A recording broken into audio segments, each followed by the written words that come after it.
welcome back to the Deep Dive. It's always exciting seeing what you're going to send our way, and today we're going deep on Vastu Shastra. Oh, yeah. You sent over an interview with a Vastu expert, Deep Joshi, and Yeah. I gotta say, after reading through it, I'm kind of already feeling like Yeah. I need to rearrange my entire apartment. Well, it is fascinating how Vastu, connects the energy of your space to your well-being. It's Right. not just interior design. It's like Yeah. an energy blueprint. Yeah. And, I'm always a bit skeptical at first, but Sure. Joshi's interview had some pretty compelling examples. Mm-hmm. I'm thinking specifically about that story of Amitabh Bachchan Yeah. changing houses and experiencing those career shifts. Right. It makes you think about the connection between our surroundings and, our success. What's interesting is Vastu doesn't just focus on tangible things like the furniture placement. It also delves into the 5 elements: Okay. water, air, fire, earth, and space. Right. Joshi talked about how each element is connected to a specific direction Mhm. and influences different areas of your life. Think of it like a recipe. Okay. Each ingredient or element needs to be in the right proportion I like that. for the dish to turn out perfectly. I like that analogy. Yeah. So if someone is struggling financially, could that be related to an imbalance in the elements? That's what Vastu suggests. Interesting. For example, the north direction is associated with water and represents opportunities and wealth. Okay. If there's an imbalance in this area, say too much clutter blocking the flow of energy, Right. it could impact your financial well-being. It makes you wonder, if you shifted the energy in that area of your house, could you shift your financial situation?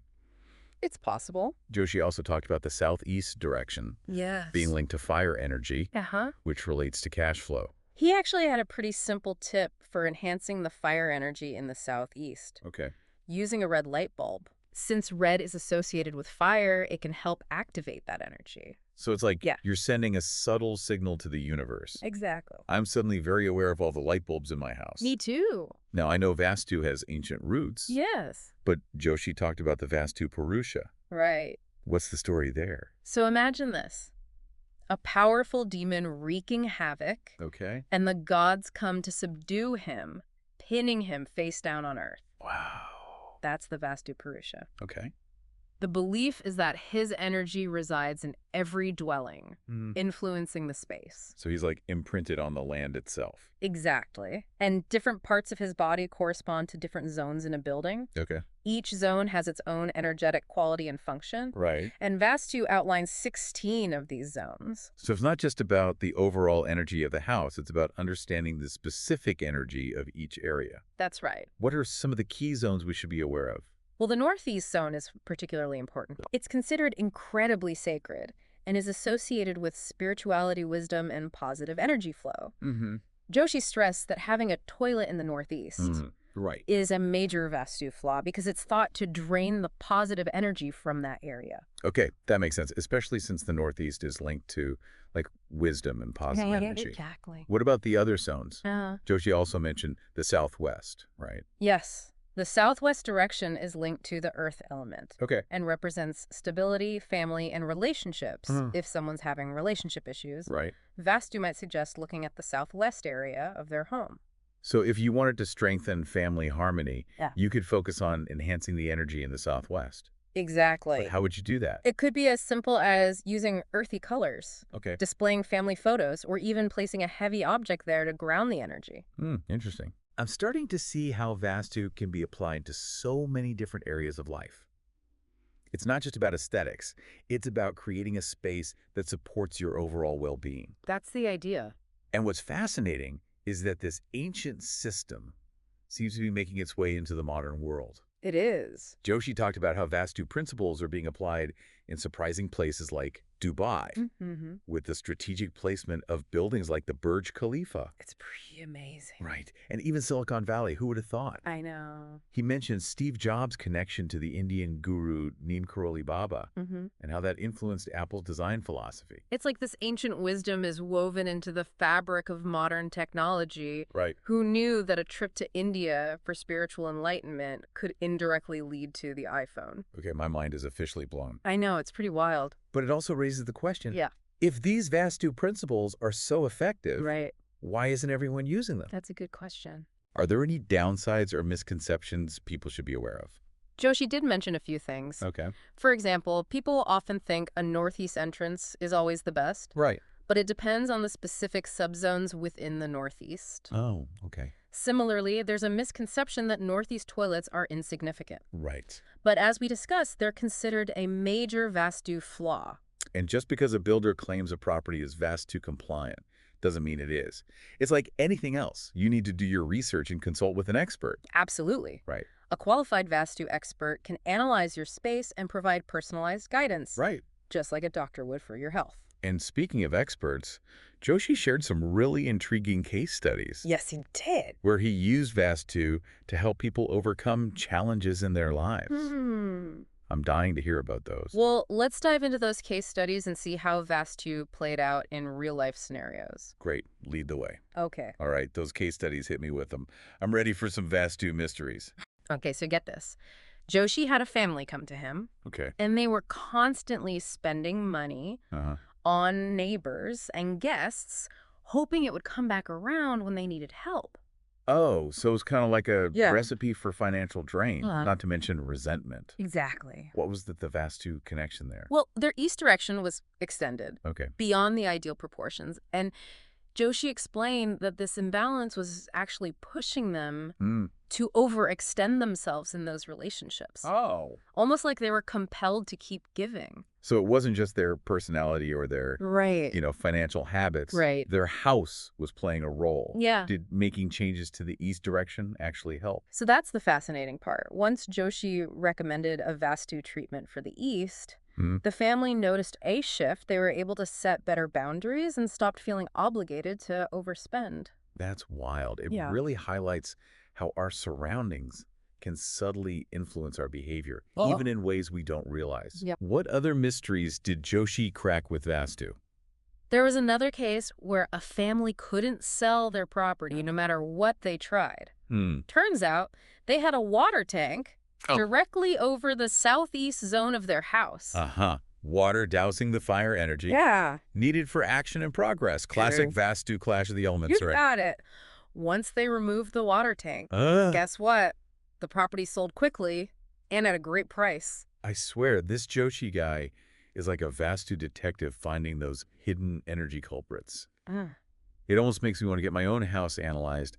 Did he have any other examples where Vastu helped with something that felt totally stuck? He did. He helped a family whose daughter was having trouble finding a marriage partner.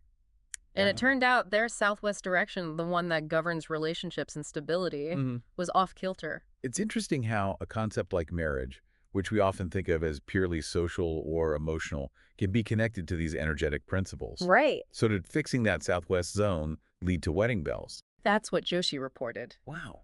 After making the necessary Vastu adjustments, the daughter's marriage prospects improved significantly.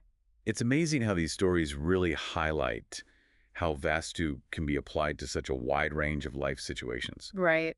It's not just about creating a beautiful home.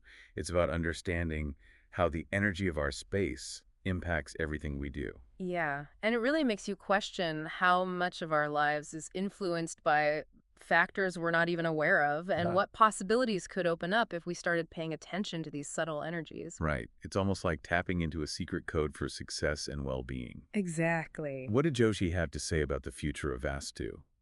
Do you think it's going mainstream? Well, Joshi is optimistic. Okay. He sees a growing demand for Vastu-compliant properties, particularly in big cities like Delhi and Mumbai. Makes sense. Investors and homeowners are starting to see the value in creating spaces that support their well-being. If you're spending a lot of money on a property, you want to make sure the energy is flowing in the right direction. Exactly. And builders are catching on too. Yeah. Joshi mentioned that many renowned builders are now incorporating Vastu principles into their projects from the get-go. So it's becoming a selling point. Yeah. It's like having a house with all the latest energy upgrades. That's exactly like that. He even talked about Dholera, a brand new city being developed in Gujarat, which is being planned with Vastu compliance in mind from the very beginning. It is. Wow, an entire city designed to optimize energy flow. That's taking things to a whole new level. It is. But this brings up something I was thinking about. Okay. In the interview, Joshi mentioned how Dubai selectively applies Vastu, Right. making it more beneficial for certain groups. And it made me wonder, could Vastu be used to create inequality? It's an important question. Like, Any powerful tool, Vastu, can be used in ways that are beneficial Right? or detrimental. It all comes down to intention and how these principles are applied. That's a good point. We're Okay. talking about creating a more harmonious world. Yeah. It needs to be for everyone, not just those who have access to this knowledge or can afford to consult an expert. It's almost like a social responsibility that comes with understanding these principles Yeah, to ensure that they're used ethically and for the betterment of society as a whole. right. It's not about creating an exclusive club of Vastu-compliant people. It's about sharing this wisdom and using it to uplift humanity. Exactly. And speaking of uplifting, Joshi's interview really had a positive and empowering vibe to it. It did. What were his final thoughts on Vastu and what he wants people to take away? Well, let's dive into that in the final part of our deep dive. Okay. His closing remarks really resonated with me. Lead the way. I'm ready to soak it all in. All right. We've explored the mysteries of Vastu, heard those incredible case studies, and even peeked into the future of this ancient system. Yeah. I'm ready for Joshi's closing thoughts. What were his key takeaways? You know what really struck me was his emphasis on Vastu being about more than just personal well-being. He sees it as a pathway to creating a better world, a more harmonious and sustainable society. Yeah. I remember him saying something like, if our homes and cities are built on principles of balance and harmony, that energy radiates outwards. Exactly. He believes that the choices we make about our spaces Right. have ripple effects that extend beyond ourselves, Yeah. influencing our communities and even the planet as a whole. So it's not just about creating a peaceful haven for ourselves. Right. It's about contributing to a greater sense of peace and well-being in the world. He's a big advocate for education and awareness, Yeah. encouraging people to learn about Vastu and share this knowledge. Okay. He seems to believe that understanding these ancient principles is key to building a future where our environments support both personal and planetary well-being. It's like he's saying we have a responsibility to use this knowledge wisely, Mm-hmm. not just for our own benefit, Yeah. but for the benefit of everyone. Now, before we wrap up, I want to touch on one more thing Joshi said that really resonated with me. He talked about Vastu as a path to reconnecting with our true nature. Yes, I remember that. He said something like, when we align our spaces with the natural flow of energy, we align ourselves with our own inner wisdom. Yeah, it's like Vastu helps us tune into our inner compass. Right. It's not just about arranging furniture or choosing colors. It's about creating a space that reflects and supports who we truly are, a space that allows our authentic selves to shine through. I love that. It's about so much more than just aesthetics. It's about creating an environment where we can thrive on all levels, physically, mentally, emotionally, and spiritually. Absolutely. This whole deep dive has been such an eye-opener. We've gone from ancient myths to modern cities, from personal growth to global well-being. It has been quite a journey. I don't know about you, but I'm feeling inspired to take a fresh look at my own space and see how I can bring in more of that Vastu magic. Me too. It makes you realize that even small changes can make a big difference. It's not about following rigid rules. It's about being mindful and intentional about the energy we're creating in our surroundings. And who knows, maybe those small changes will inspire others to do the same. And together we can create a world that's a little more balanced, harmonious, and fulfilling for all. What a great thought. Until next time, keep exploring, keep learning, and keep diving deep into the fascinating world around us. See you on our next deep dive.